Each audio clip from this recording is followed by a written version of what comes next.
O relatório apresentado à Comissão Parlamentar de Inquérito sobre a Covid-19 no Brasil, sobre a atuação do presidente Jair Bolsonaro na gestão da pandemia, é demolidor para o inquilino do Palácio da Alvorada. A leitura do relatório, elaborado por uma comissão presidida pelo líder da maioria no Senado, Renan Calheiros, foi adiada para quarta-feira e a votação vai decorrer na próxima semana. O conteúdo já é conhecido pela comunicação social e inclui a indiciação de Bolsonaro por 11 crimes, incluindo epidemia com resultado de morte, incitamento ao crime, genocídio de indígenas, crime contra a humanidade e homicídio por omissão no combate à pandemia. O presidente propagou medicação não comprovada cientificamente. O presidente fazia campanha para se usar cloroquina.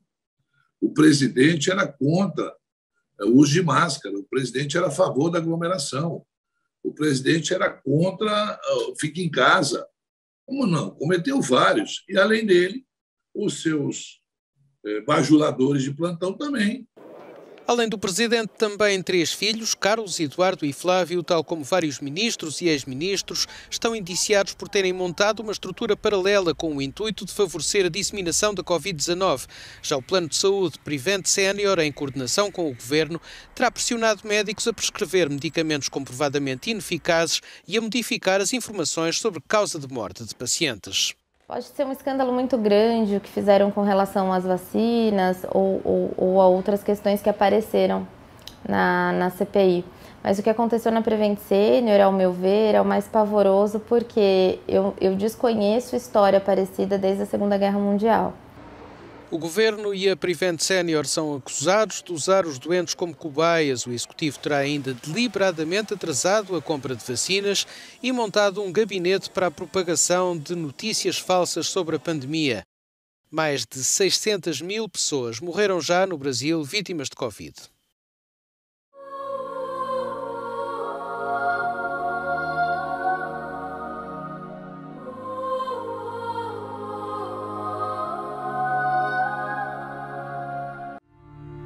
Quand tu dis à ta blonde, change-toi tes habits en guidoune. Change ton mot de passe que je vois tes messages. Vas-tu finir par changer d'idée maudite bokeh? Change d'air quand tu me parles. Faut que tu changes d'amis. Je te conseille de changer de ton. Ben, c'est pas à elle de changer, c'est à toi. La violence faite aux femmes, ça s'arrête maintenant.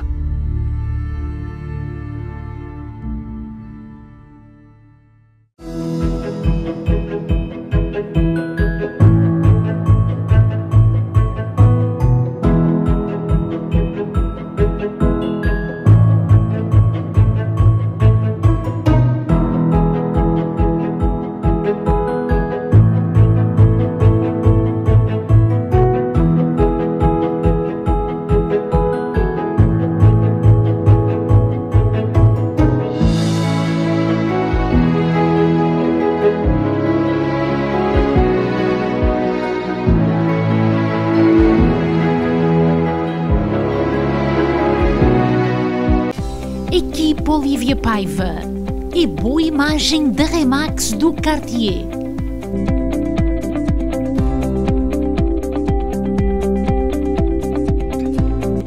Para a compra ou venda da sua casa, contacte a Equipe Olívia Paiva.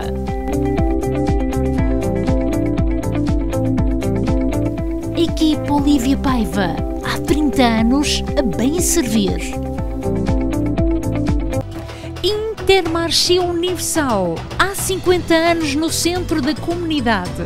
Grande frescura de frutas e legumes, especialista no corte de carne, enchidos da casa, queijos de Portugal, o maior supermercado português no Quebec e mais completo em produtos portugueses.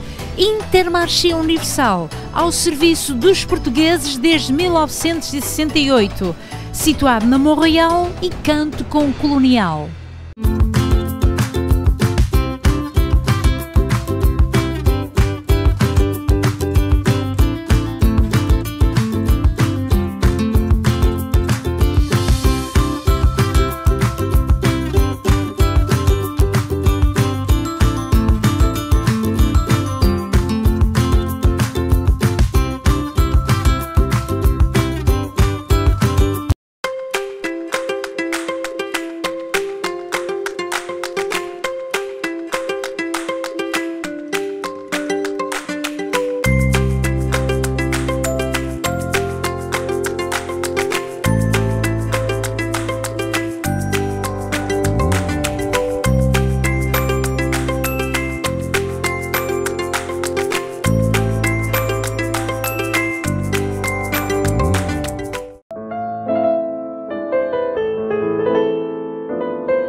Salud, familia, dinero, trabajo, amor.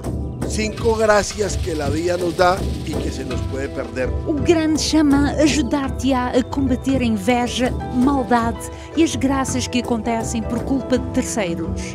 Abre os seus olhos. Mentalista, ocultista, naturista e psicoespiritualista. O grande curandeiro.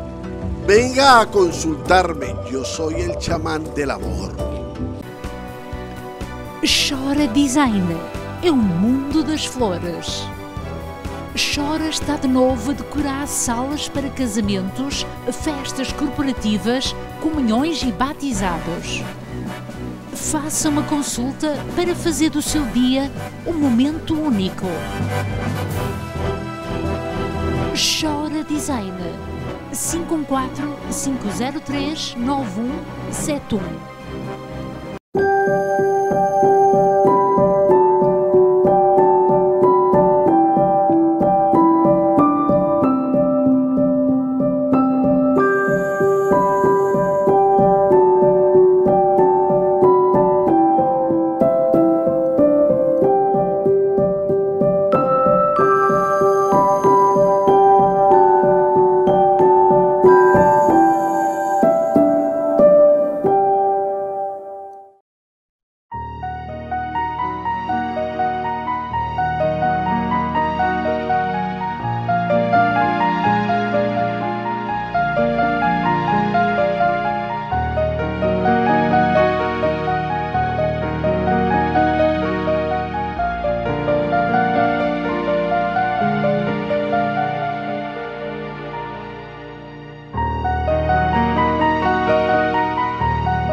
Je disais qu'on était heureux de vous recevoir ici. Vous savez, cet endroit est un endroit où les gens viennent, se rencontrent à plusieurs occasions.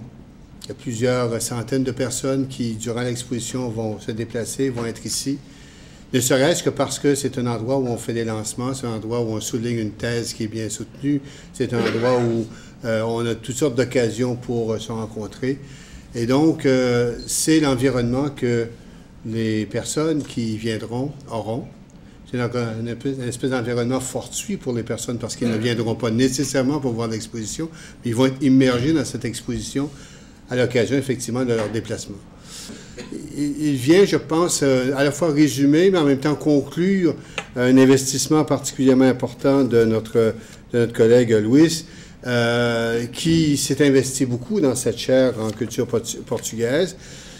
C'est important aussi parce qu'il nous fait un coup de chapeau, parce qu'il nous quitte en fin décembre, janvier. Il nous fait le bonheur de rester une année, toute l'année 2015 avec nous. Mais en même temps, c'est comme un petit adieu qui nous fait, un coup de chapeau. Et ça résume bien une entreprise qui date de plusieurs années.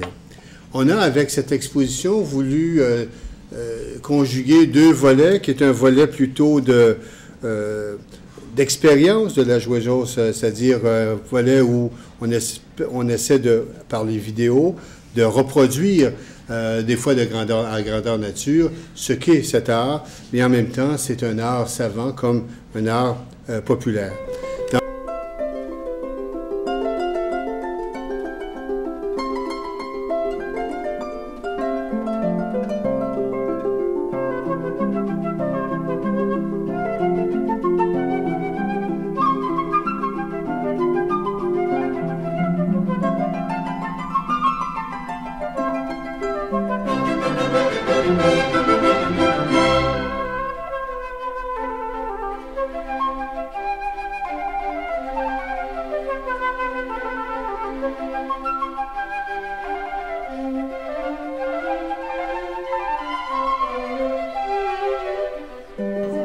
Olá a todos, estamos na Universidade de Montreal, um momento especial para a arte do azulejo.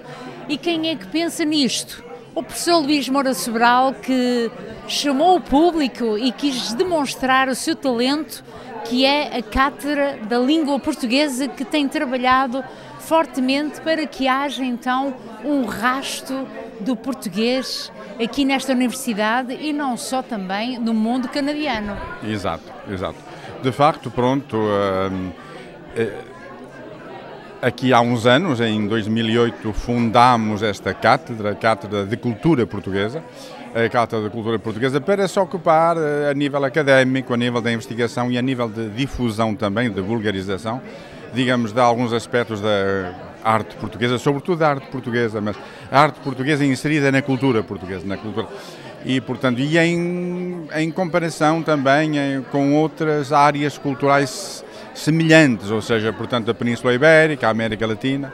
E, pronto, é o trabalho que temos estado a fazer, um trabalho, repito, que tem várias componentes, uma componente académica, uma componente científica e uma componente de difusão, de contato com o público em geral, extra-universitário. Portanto, bom, já nos encontramos por diversas vezes em... Sim, é verdade. E eu iria dizer que tipo de exposição quis dar ao público, o que é que pensou, como é que podemos chamar a esta arte? Uma arte diferente?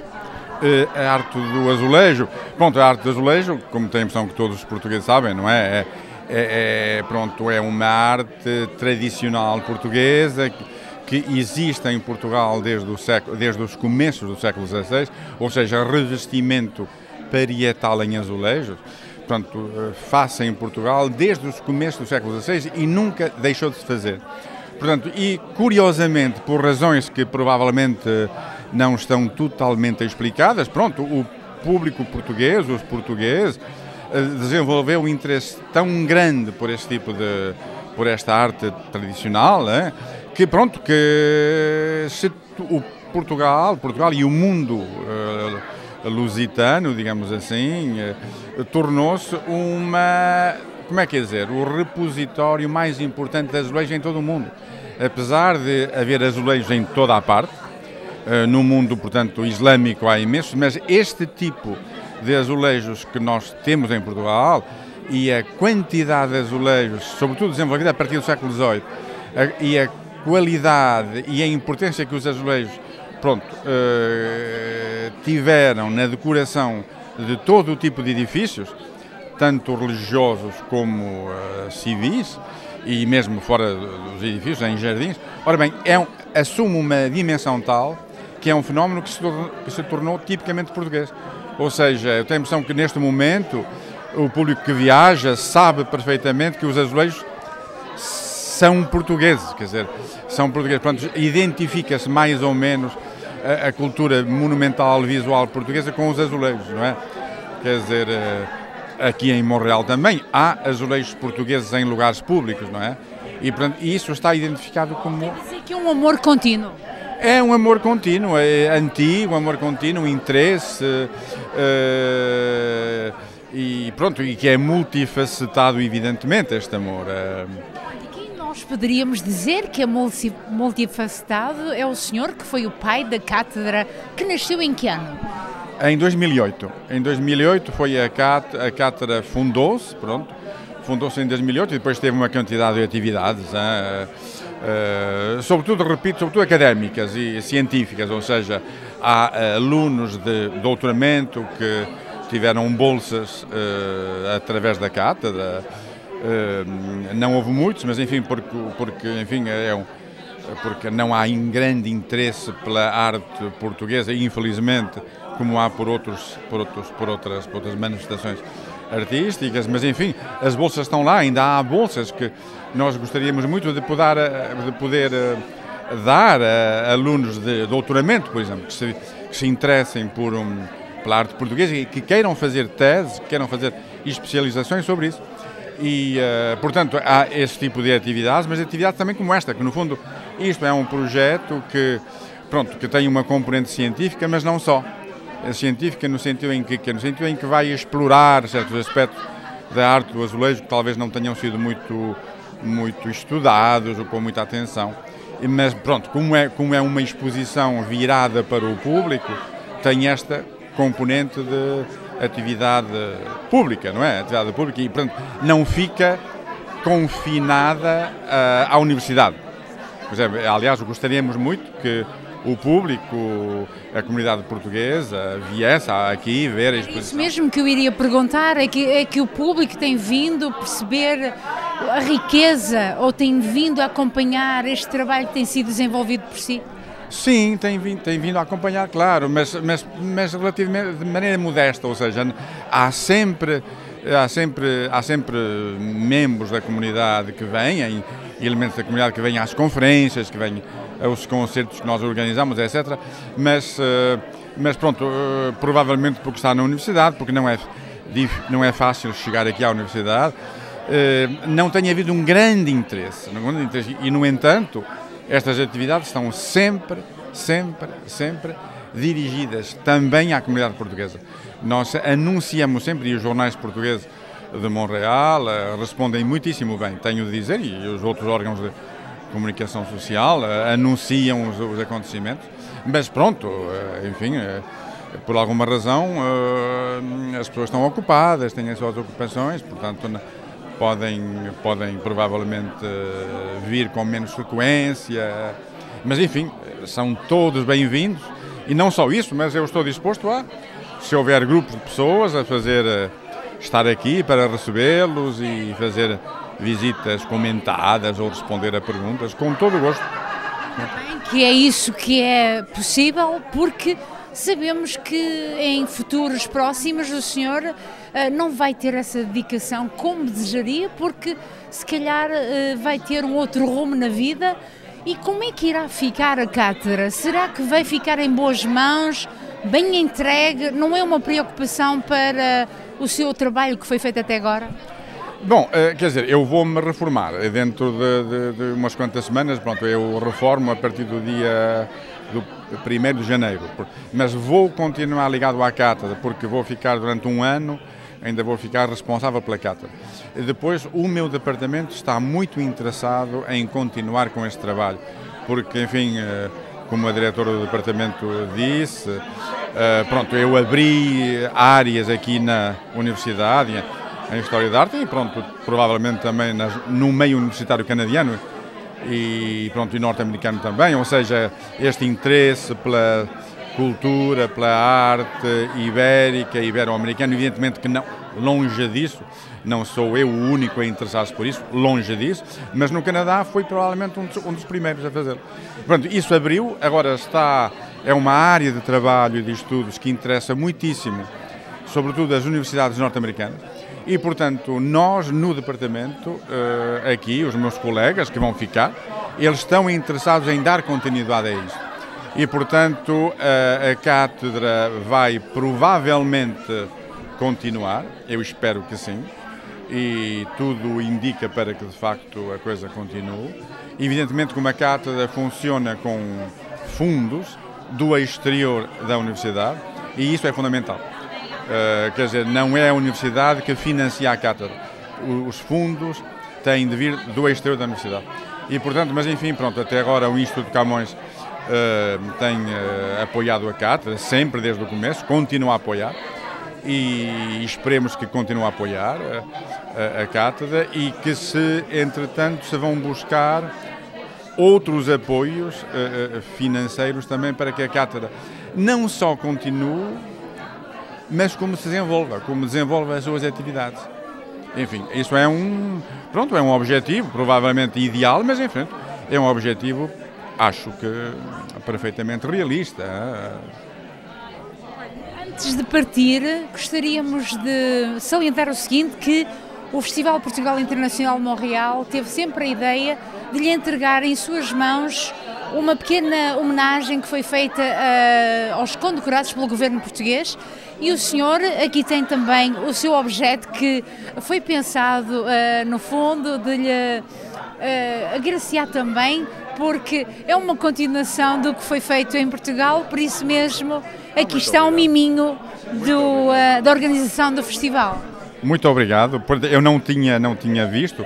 Quando foi essa cerimónia eu fui avisado, mas não estava aqui em Montreal e portanto não pude ir e portanto agradeço-lhe imenso a atenção que tiveram em me entregar isto agora, porque de facto, pronto, até aqui há algumas semanas eu nem sequer sabia que tinha esta lembrança que me honra muito e que me comove bastante. É um prazer, muito obrigado do seu trabalho, em nome da organização e também do seu trabalho que tem vindo a fazer e a desenvolver da Cátedra da Língua Portuguesa, por isso mesmo, muito obrigada e continuação de sucesso em termos futuros de descanso. Muito obrigado, eu é que lhe agradeço.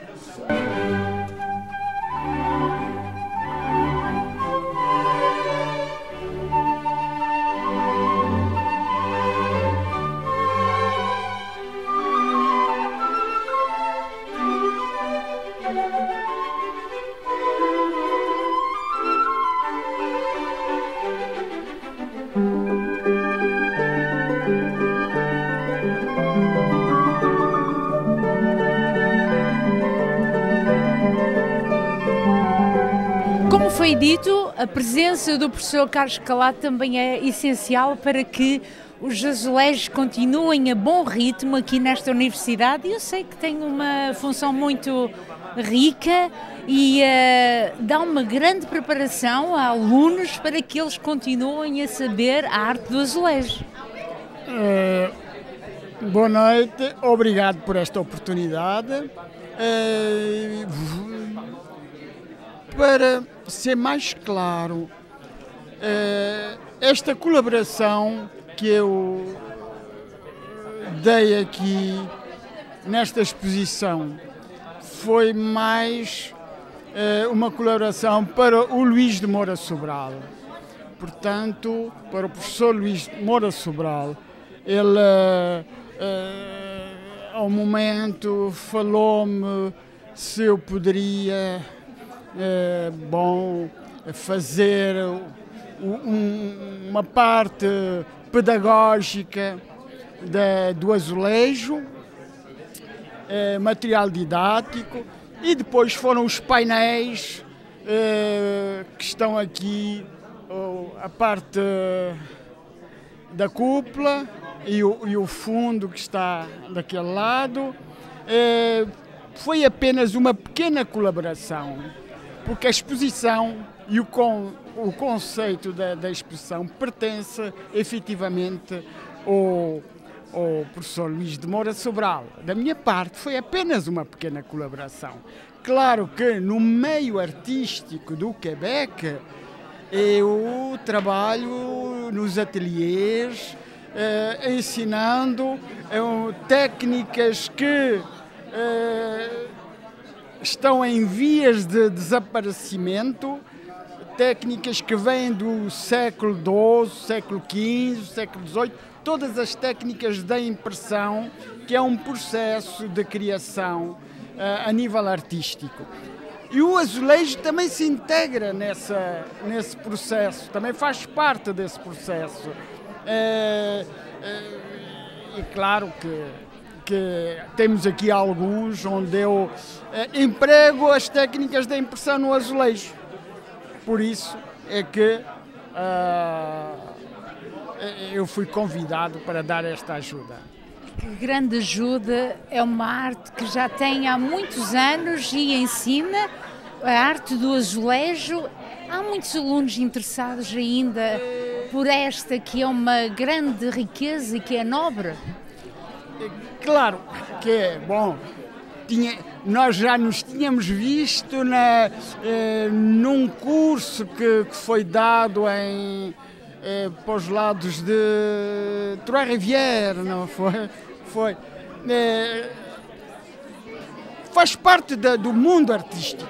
Todas as técnicas hoje não têm barreiras em dizer é o azulejo, é a gravura, é a pintura, é a escultura, tudo se envolve. E nós estamos aqui na presença mesmo dessa evolução das técnicas do passado com as técnicas do futuro, que é o visual, as técnicas visuais como a arte numérica.